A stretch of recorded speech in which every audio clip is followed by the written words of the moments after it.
Buenas tardes, compañeros. Volvemos a encontrarnos en una clase más de lípidos. Ahora vamos a ver los lípidos complejos o lípidos de membrana.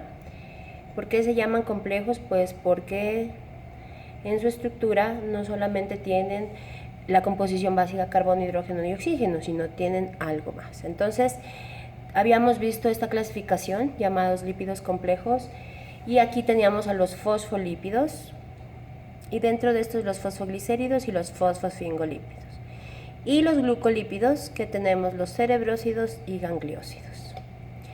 Entonces, no nos olvidemos que los fosfolípidos pues tienen una cabeza polar y una cola apolar, ¿no es cierto?, que es hidracarbonatada, y estos son por lo que reciben el nombre de lípidos anfipáticos o polares. Entonces, los fosfolípidos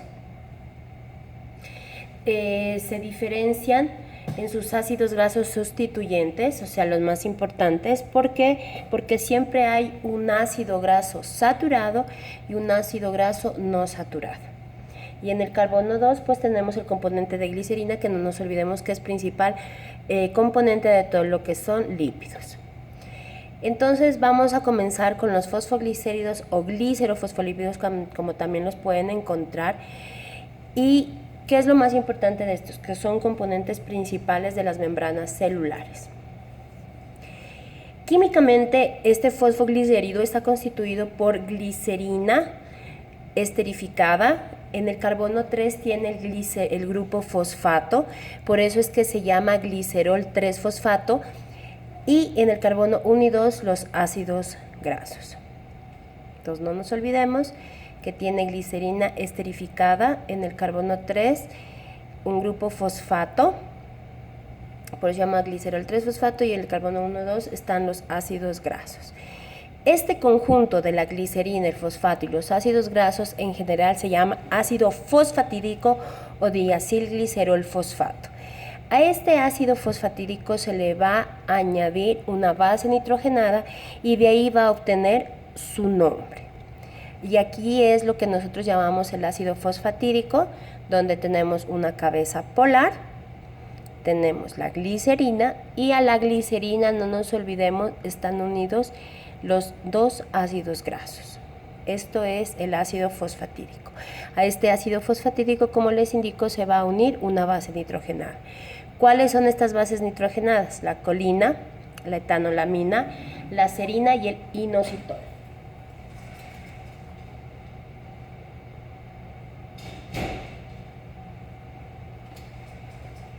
Entonces, ¿cuáles son? No nos olvidemos: colina, etanolamina, serina e inositol.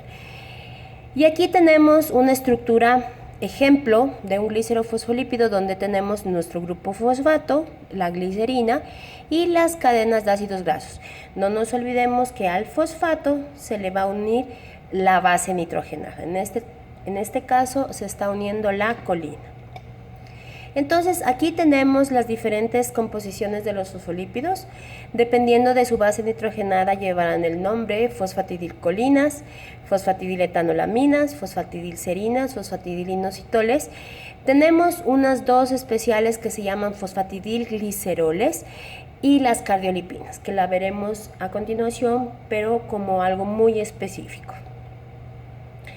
Entonces, por favor, esta es pregunta de examen: ¿cuáles son las funciones de estos fosfoglicéridos con su respectiva base nitrogenada? Es que los fosfatidiletanolamida es el principal componente de las membranas celulares, y estas se dividen en plasma halógeno, que forma el 70% de las membranas celulares, y el aquilacifosfolípido, que forma parte de las membranas celulares de los eritrocitos.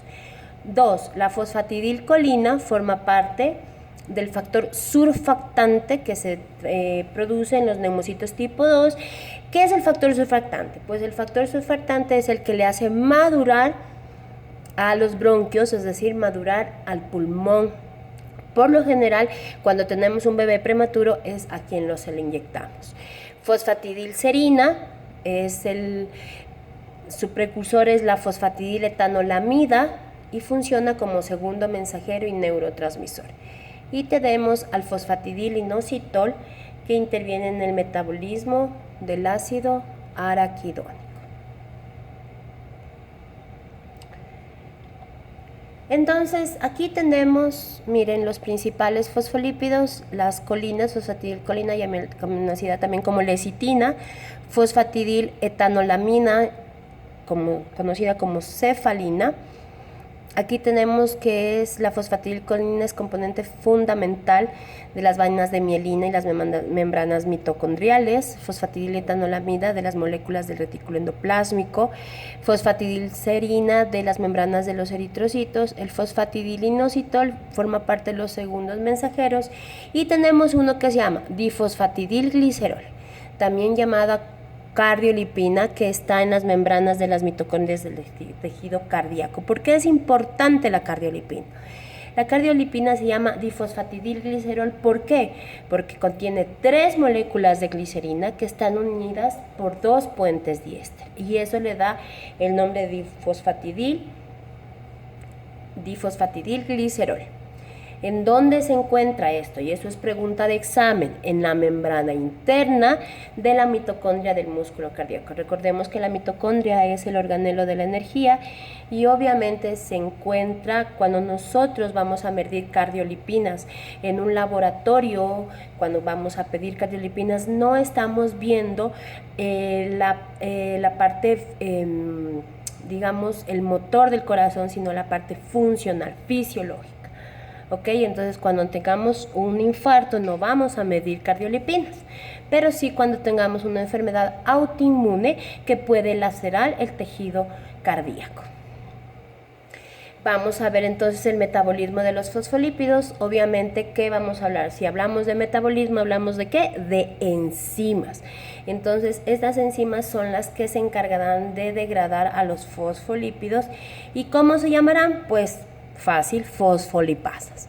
Entonces, los fosfolípidos, al enfrentarse a una fosfolipasa, lo que va a hacer es liberar un ácido graso y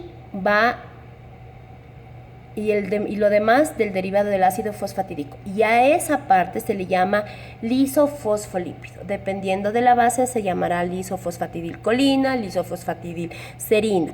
Entonces, siempre se libera una parte del ácido graso y el otro se llama lisofosfolípido.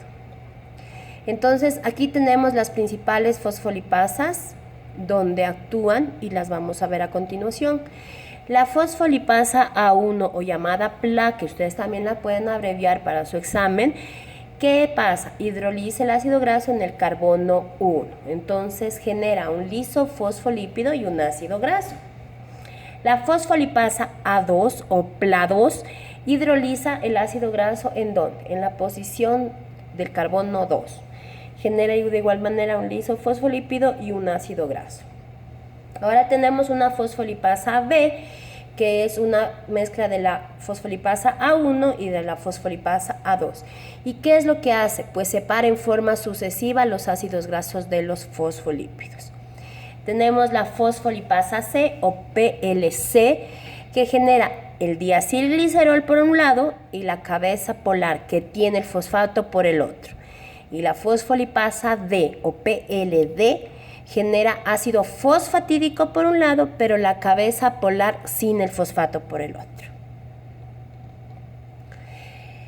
Continuamos y tenemos a los esfingolípidos, y estos lípidos son los que derivan de la ceramida. Entonces se llaman esfingolípidos porque están formados principalmente por esfingosina, que es un aminoalcohol insaturado que tiene 18 carbonos, y el ácido graso, que no nos olvidemos, y el grupo polar. Y este grupo polar puede ser un fosfato o un carbohidrato. Entonces, dependiendo de cuál sea el grupo polar, pues llevará su nombre. Se llaman fosfoesfingolípidos, también llamados esfingomielinas, y los glucoesfingolípidos. Fosfoesfingolípidos porque su grupo polar es un fosfato, y glucoesfingolípido porque su grupo fosfato es un carbohidrato.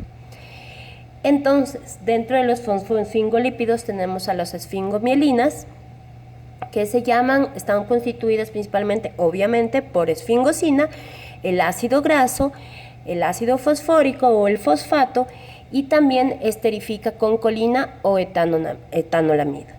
Esta esfingomielina está íntimamente relacionada con el tejido cerebral.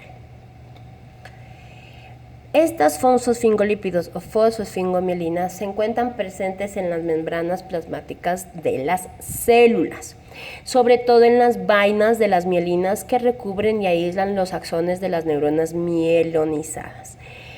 Ahora, la esfingomielina es uno de los principales lípidos estructurales de las membranas del tejido adiposo. Y por otro lado tenemos a los glucosfingolípidos, que su grupo polar pues será ¿qué? Un glúcido, ¿no es cierto? Y ese glúcido se llamará o cerebrócido o gangliósidos. A mí me gusta mucho interactuar en las clases, lastimosamente por esta situación no lo podemos hacer, pero si estamos hablando de cerebrócido estaremos hablando ¿de qué? De cerebro. Entonces tenemos a los cerebrócidos, que son compuestos neutros que están formados por ceramidas, también nuestra esfingosina y el ácido graso y un monosacárido unido por un enlace glucosídico beta al carbono 1 del esfingosol.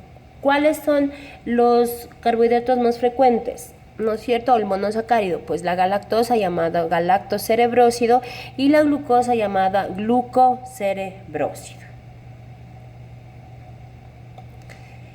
Pues los cerebrócidos, ¿cuál es la diferencia? Estos cerebrócidos, vamos a ver, los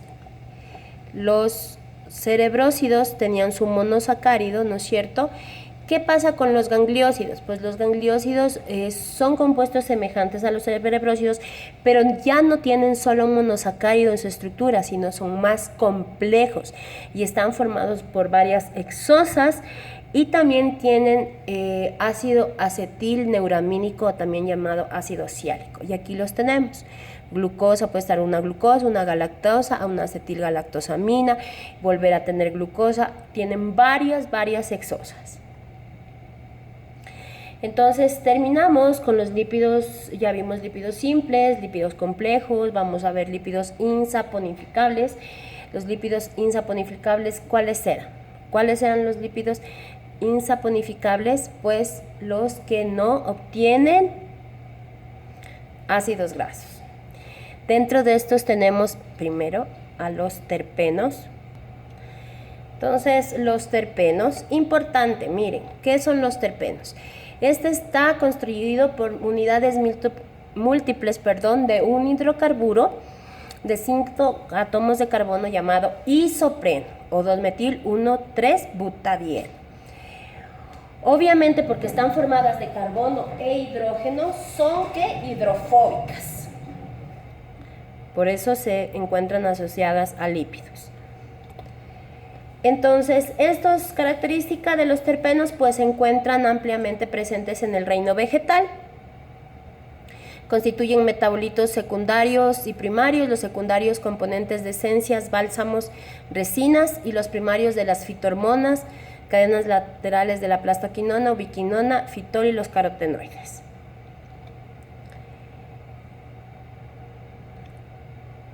Según el número de unidades de isopreno que lo componen, los terpenos se clasifican en monoterpenos de 2 unidades, sesquiterpenos de 3 unidades, diterpenos de 4 unidades, triterpenos de 6 unidades, tetraterpenos de 8 unidades y politerpenos de más de 8 unidades. Estos, como ustedes pueden ver, pueden ser lineales o pueden ser cíclicos. Entonces, aquí tenemos a los monoterpenos, obviamente que constituyen esencias naturales por sus propiedades organolépticas, es lo que atraen a los insectos y otros animales. Aquí tenemos el limonene. Sesquiterpeno de 3 unidades tenemos el ácido asbísico o las fitohormonas, obviamente de las plantas.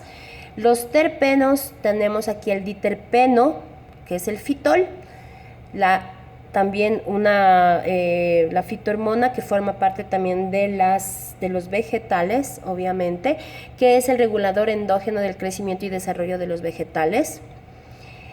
No nos vamos a olvidar nunca, el triterpeno. ¿Cuál es su principal? El escualeno. Otro tetaterpeno es el beta-caroteno, que se encuentra en donde, pues en las zanahorias, ¿no es cierto? Y tenemos a las vitaminas liposolubles. Estas vitaminas no se van a olvidar que son de estructura terpenoide, y tenemos al retinol como la vitamina a la vitamina E y a la vitamina K. Siguientes lípidos insaponificables tenemos a los esteroides. Estos esteroides se derivan ¿de quién? Del otro hidrocarburo llamado ciclopentano perhidrofenantreno. Esta estructura que ustedes ven aquí, A, B, C, D, esta se llama ciclopentano perhidrofenantreno. Esto pregunta de examen. Los principales puntos de sustitución son el C3 del anillo A, el C11 del anillo C y el C17 del anillo B. ¿Ok? Todos estos, como ustedes ven, la A, la B y la C, no forman un plano, sino tienen una conformación de silla. Dentro de estos esteroides tenemos 4 grandes grupos, que son los esteroles, que el más representativo es el colesterol, los ácidos biliares, que nos ayudan a la digestión de grasas, las hormonas esteroides, donde están los estrógenos y andrógenos, y la vitamina D, que es la otra vitamina liposoluble, pero que depende del ciclopentano perhidrofenantreno. Vamos a ver ahora la biosíntesis de las hormonas esteroideas. No se asusten, vamos a ir despacio para que ustedes vayan entendiendo.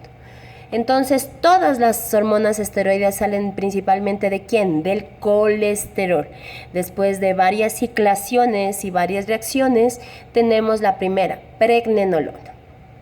De la pregnenolona va a salir el resto, por favor. Seguimos con ciclaciones y tenemos a la progesterona como primera. La progesterona, de la progesterona deriva la 11-desoxicorticosterona por medio de la 21-hidroxilasa. De la 11-desoxicorticosterona por medio de la 11-hidroxilasa sale la corticosterona. La corticosterona se enfrenta a la 18-hidroxilasa y sale nuestra primera hormona llamada aldosterona. Seguimos con las hormonas esteroides y tenemos de la progesterona se vuelve a enfrentar ¿a quién? A 17-alfa-hidroxilasa y tiene 17-alfa-hidroxiprogesterona, que se enfrenta a una 21-hidroxilasa similar a la de al frente, y tenemos la 11-desoxicortisol, y esta por una 11-hidroxilasa hace cortisol. Cuando nosotros tenemos de la 17-alfa-hidroxiprogesterona, tenemos directamente por varias ciclaciones y reacciones la androstenediona, que directamente pasará a ser testosterona, y miren esto muy característico, llega una aromatasa y sale el estradiol. Por eso queremos decir que nosotros, hombres y mujeres, tenemos tantas hormonas femeninas como hormonas masculinas. Dependiendo de nuestro género, pues tendremos más hormonas masculinas o más hormonas femeninas. Dentro de las vitaminas esteroides ya habíamos hablado la vitamina D3 es de origen animal y la vitamina D2 es de origen vegetal, ¿no es cierto? El ergocalciferol y el colecalciferol. Los ácidos biliares, habíamos hablado que eran importantes para la digestión de las grasas. Entonces, ¿qué es lo más importante de estos? Es que tienen un grupo COH o grupo carboxilo en el carbono 17, ¿ok? Que este es el que le da su característica ácida a este grupo, ¿no es cierto? Y tienen 3 grupos OH principales. ¿En dónde? En la posición 3, en la posición 7 y en la posición 12 del ciclopentano perhidrofenantreno. 3, 7 y 12. Entonces, estos, importante, poseen una cara hidrófoba, ¿no es cierto? Una cara hidrófoba donde está aquí en el grupo COH y otra hidrófila que es la cola, ¿no es cierto? Y esto es lo que le da el poder de detergente para emulsificar a las grasas. Ahora vamos a ver un tema bien importante que es la biosíntesis de ácidos grasos. Quiero ver si es que hasta el momento hay alguna duda para poder trabajar esta biosíntesis de ácidos grasos, que a pesar de que es corta, sí es un poco compleja y quiero que la entendamos tranquila. Entonces quiero que vean por favor bien esta biosíntesis de ácidos grasos. Quiero que vean tal cual la diapositiva. Tenemos aquí la matriz mitocondrial, tendremos la membrana interna, tendremos la membrana externa y en este lado del citoplasma es donde se hará la biosíntesis de ácidos grasos. En la matriz mitocondrial estaremos con y se irá hacia el ciclo de Krebs, y en el citoplasma se haría la biosíntesis de ácidos grasos, por favor. Entonces, vamos a comenzar con, obviamente, hacer el transportador de tricarboxilos, es decir, la biosíntesis de ácidos grasos. Y yo quiero que nos demos cuenta de una cosa importante, es que aquí tenemos el citrato, que se une con el acetil-CoA y se va al oxalacetato, pero este oxalacetato citrato por medio de una ATP citratoliasa, que va a ser este oxalacetato, entrará una malato deshidrogenasa, que será malato, y por una enzima málica hará piruvato, y este piruvato entrará a la matriz mitocondrial. Esta matriz mitocondrial, por medio de la piruvato carboxilasa, se hará oxalacetato, y este oxalacetato, por medio de la citrato sintasa y un acetil-CoA, pues será citrato. Y este citrato irá al nuestro ciclo de Krebs, para que lo entiendan más claramente. Entonces, el principal precursor de los ácidos grasos es el malonil-CoA. Este malonil-CoA, que lo veremos más luego, este malonil-CoA aporta 2 de sus 3 átomos de carbono al esqueleto del ácido graso en crecimiento. Y este malonil-CoA proviene ¿de qué? Del acetil-CoA. Todo este acetil-CoA que vemos aquí está dado en el citoplasma. Este acetil-CoA es el que va a formar el malonil-CoA. Este de aquí, por favor, el malonil-CoA. ¿Ok? Entonces, ¿cómo que está aquí? ¿No es cierto? Este acetil-CoA que habíamos visto antes, se une a un bicarbonato y por medio del acetil-CoA carboxilasa va a ser malonil-CoA. Esta acetil-CoA carboxilasa va a utilizar un cofactor llamado biotina, que ya lo habíamos nombrado antes, ¿no es cierto? Entonces, esto quiero que lo entiendan bien. En el primer ciclo se condensa que un acetil-CoA con un malonil que se había formado previamente acá, por favor. Este malonil. Se va a unir con un acetil y formará 4 carbonos de una en ese momento. Pero ya en los ciclos siguientes ya no van a unirse al acetil-CoA, sino solamente a malonil. Entonces, querrá decir que van uniendo de 2 carbonos en 2 carbonos. ¿Cuál será el producto final? Pues siempre será el ácido palmítico, que es de 16 carbonos, por medio de ¿qué? De una enzima, la sintasa de ácidos grasos, que es inmediatamente esterificado este ácido palmítico con la coenzima A para formar ¿qué? Palmitoil-CoA, y a partir de él se transporta al rentículo endoplásmico para sintetizarse otros ácidos grasos. Ya. Entonces, obviamente el ácido palmítico tiene 16 carbonos, quiere decir que se requiere ¿cuántos ciclos? 7. ¿Por qué? Porque en el primero aportamos 4 y de ahí en adelante se aporta 2. Entonces, por eso son solo 7 ciclos. Por lo tanto, nosotros necesitamos 8 acetil-CoA, que es 1 por cada ciclo. Acuérdese que es 1 para transformarse en 7 malonil-CoA, y el otro que es al principio, ¿no es cierto? 7 ATPs y 14 NADPH. Eso es la síntesis. Ahora, ¿qué vamos a hacer? Vamos a beta oxidar a los ácidos grasos, ¿no es cierto? Entonces, ¿qué es la beta oxidación? Es la secuencia de 4 reacciones en las que vamos a ir fragmentando, vamos a ir separando de 2 carbonos en 2 carbonos desde el extremo carboxilo, es decir, desde nuestro grupo COOH. Esta secuencia se repite hasta que haya una degradación completa de la cadena. ¿Por qué se llama beta oxidación? porque rompe el enlace entre los carbonos alfa y beta y se oxida el carbono beta en el carbono 3 y ahí es donde se forma el acetil-CoA. Este se produce mayoritariamente en la matriz mitocondrial. Entonces, para nosotros activar los ácidos grasos acetil-CoA o acil-CoA, ¿no es cierto?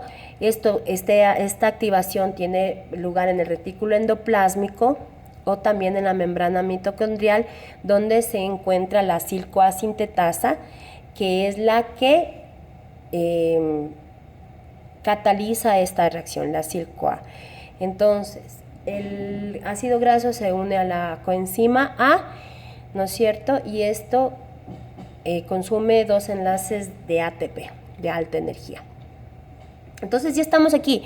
Miren, citoplasma, matriz mitocondrial, vamos a hacer beta-oxidación. Entonces, obviamente, miren, se necesita ya obtuvimos, acuérdense de aquí, tenemos la acil-CoA, ¿no es cierto? La acil-CoA que tenemos que hacer, acil-CoA, ¿no es cierto?, para la activación de los ácidos grasos. Esa acil-CoA tiene que entrar a la matriz mitocondrial, pero va a entrar ¿con quién? Con un transportador llamado, ¿qué? Carnitina. Porque esta carnitina le va a permitir entrar a la acil-CoA, no puede entrar solo. Obviamente, ¿por qué? Porque la membrana de la mitocondria es impermeable a la acil-CoA. Entonces, la carnitina se encarga de llevar los glucósilos o los ácidos grasos a la interior de la matriz mitocondrial. ¿Por qué? Por medio de 2 pasos.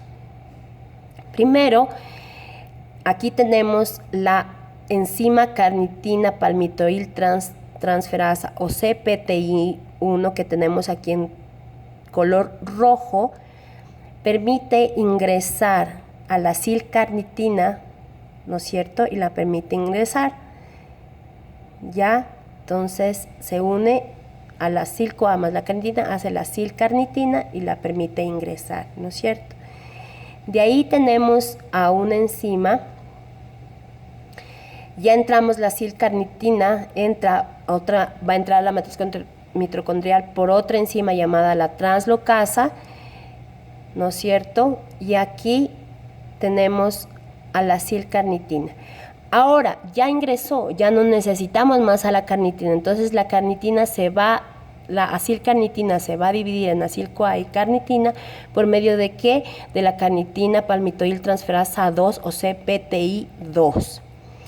Obviamente, ya una vez liberado la acil-CoA para hacer más ácidos grasos en la mitocondria, pues la carnitina tiene que volver al citoplasma para seguir ingresando acil-CoA, y esto lo hace obviamente por la misma translocasa que le permitió ingresar.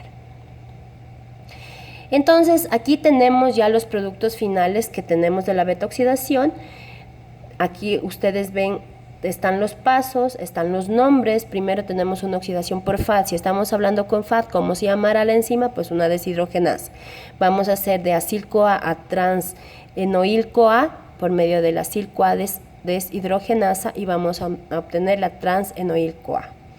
Hidratación. Entonces, ¿qué es lo que vamos a hacer?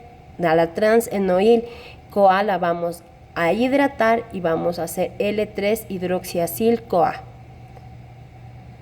Esta L3-hidroxiacil-CoA vamos a oxidarle nuevamente por NAD, y si estamos hablando de NAD, ¿cómo se llamará la enzima? Pues deshidrogenasa, se llamará la hidroxiacil-CoA deshidrogenasa, que va a ser 3-cetoacil-CoA.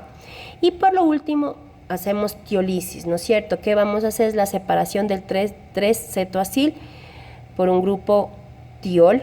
Entonces tenemos el 3-cetoacil-CoA por medio de la tiolasa, que va a ser un acil-CoA y un acetil-CoA, ¿no es cierto? Para seguir formando ácidos grasos.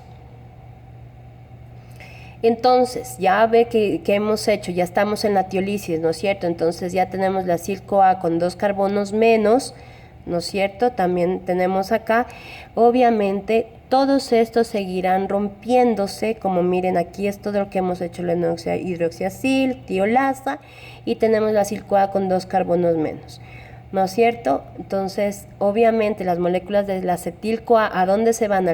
Al ciclo del ácido cítrico, y aquí ya tenemos a las acil-CoA para seguir haciendo beta-oxidación.